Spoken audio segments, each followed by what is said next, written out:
Hi everyone, आज हम don't move movie को एक्सप्लेन करेंगे। मूवी की शुरुआत में हम आयरिस नाम की एक लेडी को देखते हैं जो कि एक पहाड़ के बारे में याद कर रही होती है, जिसे सोचकर वो दुखी होती है और वो अपने हस्बैंड के पास से कार को लेकर जंगल में आ जाती है, जहाँ वो बोट वाले टॉय को देखकर काफी उदास होती है। जिसके बाद वो जंगल में एक जगह पर रुकती है जहाँ से वो पैदल ही आगे चली जाती है और अब आयरिस उसी जगह पर पहुंच जाती है जिसके बारे में वो सोच रही होती है। और आयरिस एक पेड़ के पास आती है जहाँ उसके बेटे का मेमोरियल होता है। इसी वजह से आयरिस काफी ज्यादा दुखी होती है, जहाँ से वो आगे जाकर पहाड़ से नीचे देख रही होती है जो कि सुसाइड करने वाली होती है। तभी वहाँ पर एक आदमी आ जाता है जो उसे देखकर कहता है मैं यहाँ से बस कुछ ही देर में जा रहा हूँ, और उसे बात करने के लिए कहता है मैंने पीछे मेमोरियल देखा है। पर आयरिस उसे बात नहीं करती तो वो उसे अपना नाम रिचर्ड बताता है, लेकिन आयरिस अभी भी वहाँ से नीचे कूदने की सोच रही होती है, जिससे रिचर्ड कहता है आपको अकेले रहना है, मुझे भी अकेले रहना पसंद है, मैं ये नहीं कहना चाह रहा कि मुझे आप अपनी लाइफ स्टोरी बताओ। लेकिन आयरिस उसके कुछ और कहने से पहले उसे चुप करा देती है और उसे कहती है तुम मुझे नहीं रोकोगे। तो रिचर्ड उसे अपने बारे में बताता है कि उसे कार्स का शौक था और उसके कॉलेज के दिनों में उसके पास एक गाड़ी थी जिसे कि मैं बहुत ही संभाल कर रखता था, पर ग्रेजुएशन से एक हफ्ते पहले मेरी कार का एक्सीडेंट हो गया जिसमें कि वो अपनी गर्लफ्रेंड क्लोई के साथ था और कार क्रैश होने से पहले उनका झगड़ा हो रहा था। फिर रिचर्ड उससे कहता है मैं ये नहीं बताना चाहता कि मैंने उससे आखिरी बार क्या कहा था, जिसके बाद 2-3 महीनों तक वो हॉस्पिटल में ही रहा। तो इसके लिए आयरिस उसे सॉरी बोलती है तो उससे कहता है सब लोग यही कहते हैं। तो आयरिस उसे बताती है कि वो अपने बच्चे और हस्बैंड के साथ यहाँ ही थी जहाँ वे पेड़ों पर नाम लिख रहे थे और उनका बच्चा यहीं खेल रहा था, जिस पर से उनका ध्यान हटने पर वो इसी पहाड़ से नीचे गिरकर मर गया था। तो रिचर्ड उससे कहता है टूटने का मतलब ये तो नहीं कि तुम नाउमीद हो जाओ, और वो आयरिस को अपना काम कंटिन्यू रखने को कहकर वहाँ से चला आता है। तो अब आयरिस भी उसके पीछे पीछे वापस आ जाती है। तो रिचर्ड उससे कहता है तुम मेरे जाने का वेट नहीं करोगी ताकि तुम वापस जा सको, लेकिन आयरिस बताती है कि आज उसका मूड नहीं है और वो अपनी कार में बैठने की कोशिश करती है, लेकिन रिचर्ड की कार उसके ज्यादा ही करीब होती है। तो रिचर्ड उसकी मदद करने के लिए अपनी कार से बाहर आता है जहाँ आयरिस देखती है कि उसके हाथ में छाता है और वो उससे पूछते है कि आज तो मौसम भी ठीक है, तुम छाता क्यों लाए हो। लेकिन रिचर्ड उस छाते की मदद से उसे शॉक देकर बेहोश कर देता है और फिर उसकी आंखें खुलती है तो रिचर्ड उसे कार से कहीं ले जा रहा होता है जिसने कि उसके हाथ पैरों को बांध रखा होता है। तो आयरिस अपनी बॉस की मदद से कॉल करने की कोशिश करती है, लेकिन रिचर्ड बताता है कि इसमें नेटवर्क नहीं आएंगे, अफसोस तुम्हारा फोन तुम्हारे पास नहीं है। तो आयरिस उससे कहती है मेरे हस्बैंड मुझे जल्दी ही ढूंढने के लिए आएंगे, और रिचर्ड बताता है कि मुझे भी इसकी उम्मीद है। तो आयरिस उसे छोड़ने को कहती है, लेकिन रिचर्ड उससे कहता है तुम ऐसा मत कहना कि मेरे बच्चे हैं, मुझे छोड़ दो। और फिर रिचर्ड आयरिस के बेटे की बोट को उसके पास रख देता है। तो आयरिस अपनी जेब से कटर को निकाल लेती है जिससे कि वो उस प्लास्टिक को काटने लग जाती है, और रिचर्ड को इसके बारे में पता नहीं होता। तो आयरिस उससे पूछती है कि तुम मुझे क्लोई के बारे में बताओ, क्या वो सुंदर थी, तुम मुझसे मिले कैसे। तो रिचर्ड उससे कहता है मैं जानता हूँ कि तुम क्या कर रही हो, तुम मुझे इमोशनल करने की कोशिश कर रही हो ताकि मैं तुम्हें छोड़ दूं। लेकिन आयरिस ऐसा नहीं कर रही होती है, वो उसका ध्यान भटका रही होती है ताकि वो खुद को आजाद कर सके, जो कि अपने हाथों के खुलते आयरिस उस कटर की मदद से रिचर्ड पर हमला कर देती है, जिससे रिचर्ड बच रहा होता है। तो उनकी कार एक पेड़ से टकरा जाती है जहाँ आयरिस सीट बेल्ट की मदद से रिचर्ड को मारने की कोशिश करती है, लेकिन रिचर्ड अपनी सीट को नीचे कर लेता है जिससे कि वो बच जाता है, और वो आयरिस वहाँ से भाग रही होती है तो वो उसे पकड़ लेता है, लेकिन आयरिस उस कटर की मदद से उस पर फिर से हमला करने लग जाती है, जिससे रिचर्ड बचते हुए कार के साइड में गिर जाता है। और दूसरी ओर आयरिस भी बाहर निकल जाती है जहाँ वो अपने पैर के प्लास्टिक को काट लेती है और वो अपने बच्चे के टॉय को रखकर हेल्प मांगने लगती है, लेकिन रिचर्ड उसके पास आता है जो उसे कहता है मैं तुम्हारी जेब चेक करना भूल गया, तुम आधे घंटे पहले मरना चाहती थी और अब देख लो। फिर अपनी घड़ी को देखकर उससे पूछता है कि क्या तुम्हें कुछ महसूस हो रहा है, और आयरिस के पूछने पर बताता है उसने उसे एक इंजेक्शन दिया है जिससे कि उसकी पूरी बॉडी बहुत जल्दी बंद हो जाएगी, उसका पूरा शरीर पैरालाइज हो जाएगा, जिसके बारे में रिचर्ड बताता है कि इसका असर होने में 20 मिनट लगेंगे, इसलिए आयरिस कुछ भी कर ले वो उससे बच नहीं सकती। और अब रिचर्ड उसे अपने साथ चलने को कहता है, लेकिन आयरिस वहाँ से जंगल की ओर भाग जाती है जिसका कि बीच में कटर भी गिर गया होता है, लेकिन वो इस बात की परवाह न करके उसे जितनी दूर हो सके उतनी दूर जाने की कोशिश करती है। और अब वो देखती है कि उसका हाथ धीरे धीरे काम करना बंद कर रहा है, लेकिन वो अपने हाथ से काउंटिंग करती रहती है ताकि उसका हाथ बंद ना हो, और फिर वो अपनी वॉच में टाइमर सेट कर लेती है जिससे कि उसे पता चल सके कि उसके पास कितना वक्त बचा है। फिर वो ऐसे ही करते हुए आगे जाती है जहाँ उसका पैर काम करना बंद कर देता है और उसके पास अब 3 मिनट बचे होते हैं, जिसे ढूंढने के लिए उसके पीछे पीछे रिचर्ड भी आ रहा होता है। और अब आयरिस झरने के पास से गुजरती है जहाँ उसके पैर काम करना बंद कर देते हैं, जिस वजह से वो रेंगते हुए किसी तरह आगे बढ़ रही होती है, जहाँ उसे आवाज लगाते हुए और ढूंढते हुए रिचर्ड भी आ पहुँचता है, जिसके नीचे ही आयरिस छुपी होती है जहाँ उसके पास चींटियां होती है जो कि उसे काट रही होती है, लेकिन आयरिस बिल्कुल भी आवाज नहीं करती।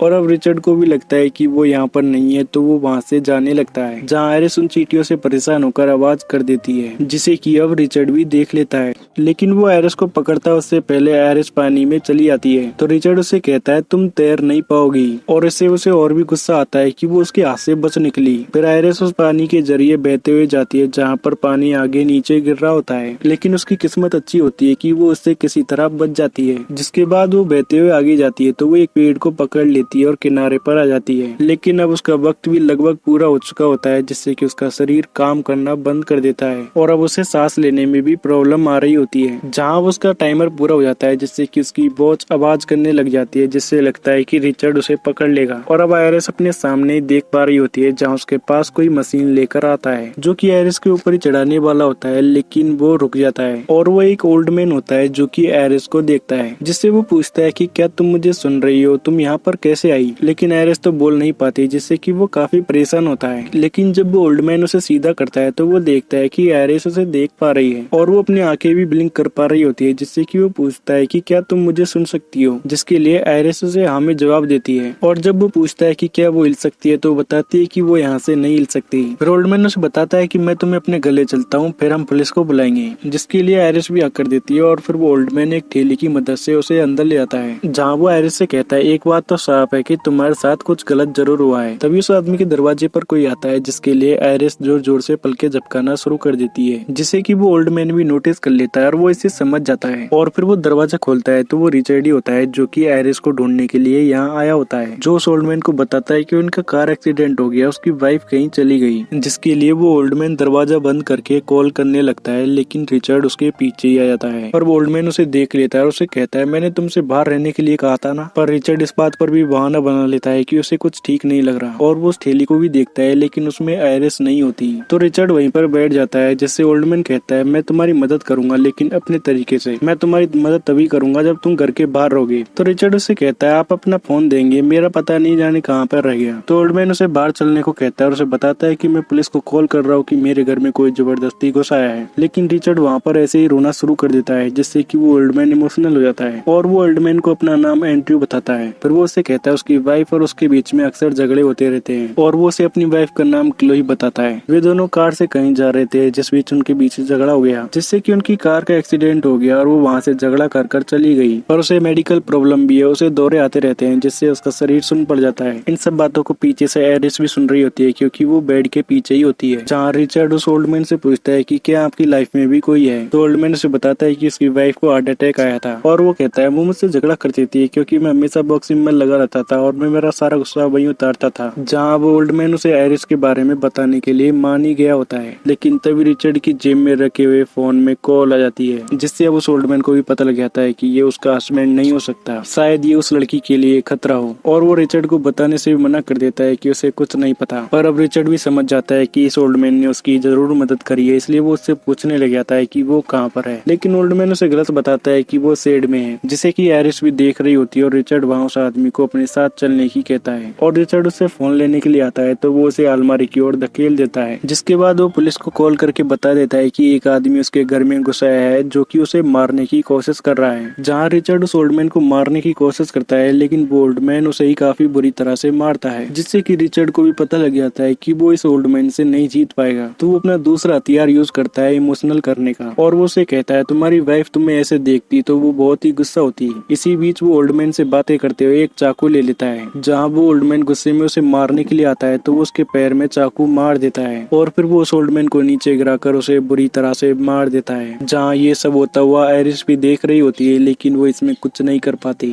और वो खुद को ठीक करने के लिए अपनी उंगली से काउंटिंग करती रहती है। जिसके बाद रिचर्ड उस ओल्ड मैन की बताई हुई जगह पर देखने के लिए जाता है, लेकिन उसे आयरिस नहीं मिलती। तो वो वहाँ से फ्यूल लेकर आता है जो कि सभी जगह फैला देता है, लेकिन आयरिस का उसे अभी भी पता नहीं चलता। जहाँ आयरिस अपने फिंगर से काउंटिंग कर रही होती है, जिसकी आवाज रिचर्ड को आती है, लेकिन उसे लगता है कि ये तो बस बूंद की आवाज है, इसलिए वो वहाँ पर आग लगाकर वहाँ से जाने लग जाता है। तो आयरिस किसी तरह अपने हाथ से खिड़की की डोर को पकड़ लेती है, जिसे कि रिचर्ड देख लेता है और वो वापस आकर आयरिस को वहाँ से ले आता है। फिर वो आयरिस से कहता है कि ये सब तुम्हारी वजह से ही हुआ है। इसके बाद वो उसे वहाँ से उस ओल्ड मैन की कार से ले जाता है, जहाँ रिचर्ड को एक कॉल आता है जो कि उसकी बेटी का ही होता है। और वो रिचर्ड से पूछती है कि क्या वो ब्रेकफास्ट के समय उसके साथ रहेंगे, लेकिन रिचर्ड उसे बताता है कि उसे कुछ काम है इसलिए वो नहीं आ सकता। लेकिन उसकी वाइफ बताती है कि वे रिचर्ड के पास ही आ रहे हैं, जिसके लिए रिचर्ड उसकी वाइफ से मना करता है, लेकिन उसकी वाइफ कहती है कि अगर तुम हमारी वजह से डिस्टर्ब हो रहे हो तो होने दो, लेकिन तुम आओगे। तो रिचर्ड को भी उनकी बात माननी पड़ती है और उसकी सभी बातों को आयरिस भी सुन रही होती है। और रिचर्ड को इससे अपनी सामने वाली कार पर काफी गुस्सा आता है, क्योंकि वो काफी देर से उसके सामने ही चल रही होती है। तो वो उसके साइड से जल्दी से निकाल लेता है, जहाँ पर सामने से बस भी आ रही होती है, लेकिन वे बच जाते हैं। जिसके बाद वो गाड़ी में फ्यूल डलाने के लिए एक पेट्रोल पंप पर रुकता है, जहाँ उस घर में लगी हुई आग को बुझाने के लिए गाड़ियां भी जा रही होती है। और वहाँ पर कार्ड रीडर लगा होता है, इसलिए रिचर्ड को वहाँ कैश देने के लिए अंदर जाना पड़ता है। जिसे देखकर आयरिस अपने आसपास देखती है कि वो किससे मदद ले सकती है, लेकिन कोई भी उसकी ओर नहीं देख रहा होता है। जहाँ रिचर्ड भी उस पर थोड़ी थोड़ी नजर रख रहा होता है, पर आयरिस अपनी काउंटिंग जारी रखती है, जिससे कि उसका एक हाथ थोड़ा बहुत काम करने लग जाता है। और फिर उसके सामने फ्यूल के लिए एक गाड़ी आती है, तो उनका ध्यान आयरिस पर पड़े, इसलिए काफी बार ट्राई करने के बाद आयरिस अपना सीट बेल्ट खोल देती है,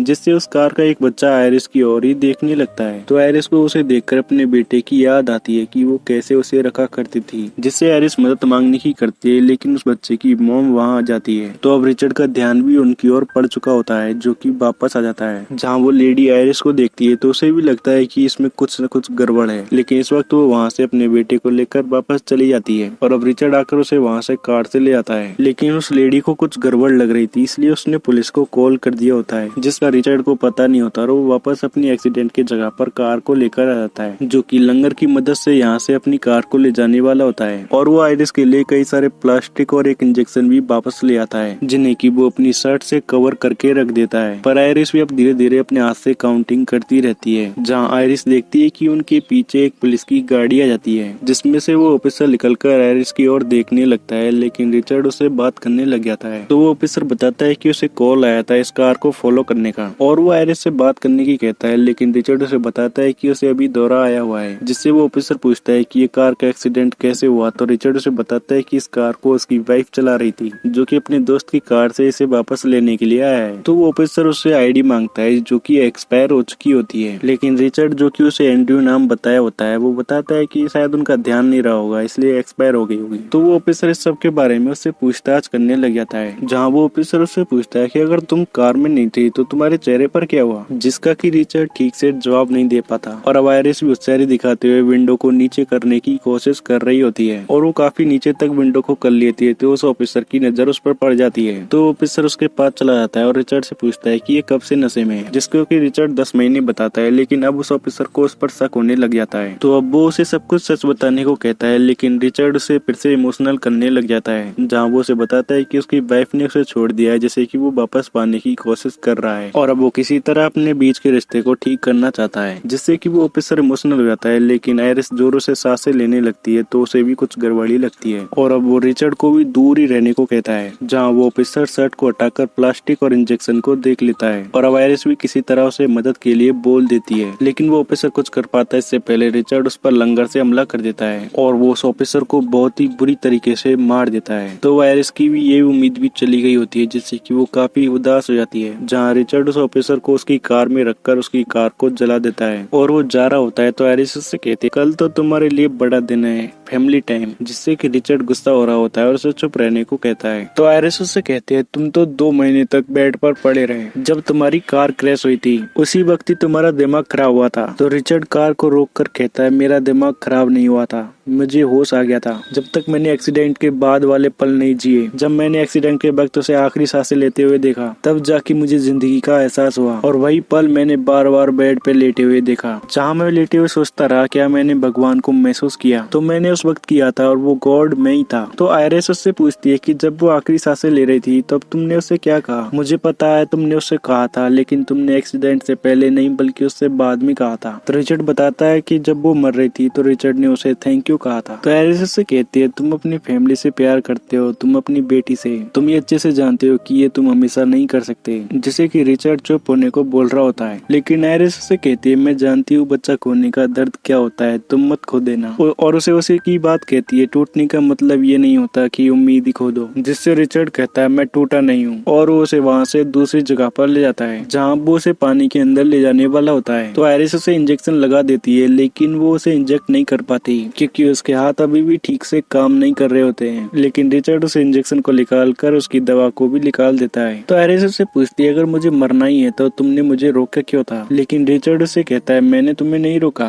तुमने खुद को रोका। जिसे आयरिस समझाती है कि कुछ भी देखा नहीं होता, कोई भी गॉड नहीं होता, बस हम होते हैं और तुम एक मायूस इंसान हो जिसका कोई नाम नहीं है। तो रिचर्ड अब उसे कार में से बोट में ले आता है, जहाँ वो बोट को बिल्कुल पानी के बीचों बीच ले आता है। तो एरिस उसके पीछे के खंजर और गन को देखती है और फिर वो काफी इमोशनल होकर रोने लग जाती है, जिससे कि रिचर्ड का ध्यान उस पर पड़ता है। तो एरिस उससे कहती है, क्या तुम मेरे बेटे की बोट को क्या मेरी जेब में से निकाल दोगे? तो रिचर्ड उसकी जेब में से बोट को निकालने लग जाता है, लेकिन वो इसे समझता है उससे पहले एरिस ने चाकू उससे ले लिया होता है, जो कि उसकी गर्दन में दे मारती है। पर रिचर्ड उसे हटाकर गन से मारने की कोशिश करता है, लेकिन एरिस बोट को इधर उधर करके उसे बोट से नीचे गिरा देती है और उसके ऊपर आने से पहले किसी तरह गन तक पहुंच जाती है। जहां रिचर्ड आता है तो वो उसे गोली मार देती है, जिससे कि अब उसे थोड़ी बहुत राहत मिलती है। लेकिन वो देखती है कि बोट के अंदर पानी भरने लग जाता है और देखते ही देखते वो पूरी बोट पानी में डूब जाती है, जिसमें कि आयरिस भी डूब गई होती है। लेकिन कुछ देर बाद उसकी बॉडी थोड़ी बहुत काम करने लग जाती है, जिससे कि वो तैरने लग गई होती है, जहाँ से वो किनारे पर आकर आराम कर रही होती है। तभी वो देखती है कि रिचर्ड भी बच गया है, जो कि पानी के साइड में आ जाता है। तो आयरिस अब उसके पास जाती है, जहाँ रिचर्ड अब काफी ज्यादा घायल होता है, जहाँ आयरिस उसे थैंक यू बोलकर चली जाती है। इसी के साथ ही ये मूवी यहीं पर खत्म हो जाती है। आई होप आप सभी को ये एक्सप्लेनेशन अच्छा लगा होगा। अगर आपको ये वीडियो अच्छी लगी हो तो वीडियो को लाइक और चैनल को सब्सक्राइब करें, ताकि आपको ऐसी और मजेदार वीडियो मिलती रहे। मिलते हैं नेक्स्ट वीडियो में, तब तक के लिए बाय।